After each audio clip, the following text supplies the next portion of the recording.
Jean est en train de parler de fracturation hydraulique avec Michel.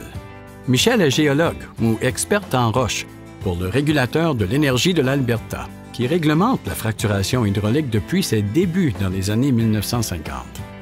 Depuis, plus de 100 000 puits ont été créés par fracturation. Jean a plus de questions sur l'impact de la fracturation hydraulique, ou simplement fracturation. Jean a entendu dire qu'elle provoquait notamment des tremblements de terre. Qu'en est-il exactement? Dernièrement, on a fait un lien entre la fracturation et une certaine activité sismique en Alberta, précise Michel. Nous le savons parce que les sismologues qui étudient les mouvements de la Terre surveillent toute activité sismique au moyen d'un réseau de plus de 50 stations de surveillance à travers la province. Le régulateur a ses propres sismologues de la Commission géologique de l'Alberta. Michel estime qu'il est temps de présenter Jean à François, sismologue auprès du régulateur. Elle fait un appel vidéo pour lui demander son aide à expliquer le phénomène des tremblements de terre en Alberta. François explique qu'on a enregistré de l'activité sismique à la fois naturelle et causée par l'homme. Cependant, la grande partie de cette activité est trop faible pour qu'on la ressente. Jean demande comment on peut savoir s'il y a eu un tremblement de terre si on ne le ressent pas. François explique que les scientifiques utilisent un sismomètre, qui est un appareil qui sert à mesurer l'activité sismique sur une échelle appelée échelle de Richter.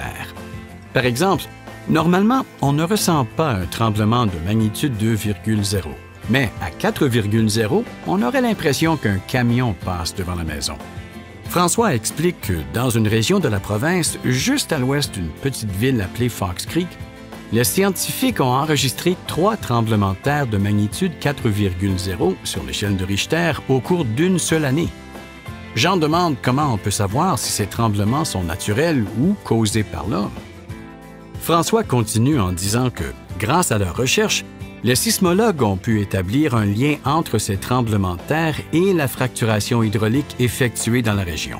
C'est cette fracturation qui provoque un nouveau glissement des vieilles failles de la Terre. Jean veut savoir si la fracturation est encore permise dans cette région. Michel dit que la fracturation est encore permise, mais que pour la région de Fox Creek, il y a de nouvelles exigences qui vont au-delà des règles existantes du régulateur. Avant même que l'entreprise puisse commencer la fracturation hydraulique dans la région, elle doit préparer un plan d'intervention démontrant ce qu'elle fera dans le cas d'un tremblement de terre. Le plan d'intervention peut comprendre la réduction de la pression des fluides de fracturation pompés dans le sol ou le fait de ne pas fracturer à chaque étape le long d'un puits horizontal. De plus, après le début des opérations de fracturation, les exploitants doivent surveiller les tremblements de terre dans un rayon de 5 km de leur puits.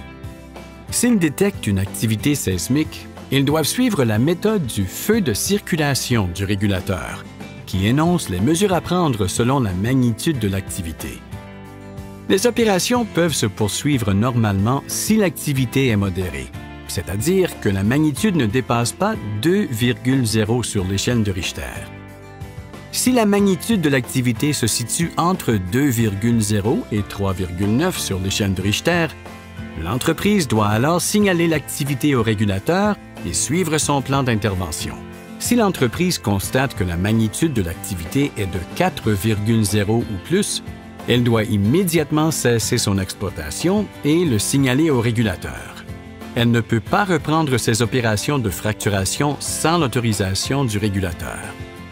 Jean demande si des tremblements de terre peuvent se produire ailleurs dans la province et, le cas échéant, ce que le régulateur fait dans ces cas-là. Michel dit que c'est effectivement possible et que c'est pour cette raison que la Commission géologique continue d'étudier cette région et d'autres dans la province. La grande priorité du régulateur est de protéger le public. Nos sismologues continuent de travailler avec d'autres sismologues à travers le Canada pour étudier les tremblements de terre. S'ils constatent une activité semblable à celle de Fox Creek, le régulateur peut alors étendre les exigences à d'autres régions de la province. Michel remercie François pour ses renseignements et dit à Jean que le développement énergétique, comme toute autre activité industrielle, a son impact. Le travail du régulateur consiste à développer et à appliquer les règles pour les gérer et à assurer la sécurité du public et de l'environnement. Michel dit à Jean que s'il désire plus d'informations, il la trouvera sur le site web du Commission géologique de l'Alberta au ags.aer.ca. Maintenant que Jean comprend mieux les tremblements de terre et la fracturation hydraulique, il a des questions sur d'autres impacts potentiels. Notamment, comment est-ce que le régulateur protège l'eau? Pour continuer à parler d'énergie, cliquez sur un des liens ci-dessous ou allez au site du régulateur de l'énergie de l'Alberta au aer.ca.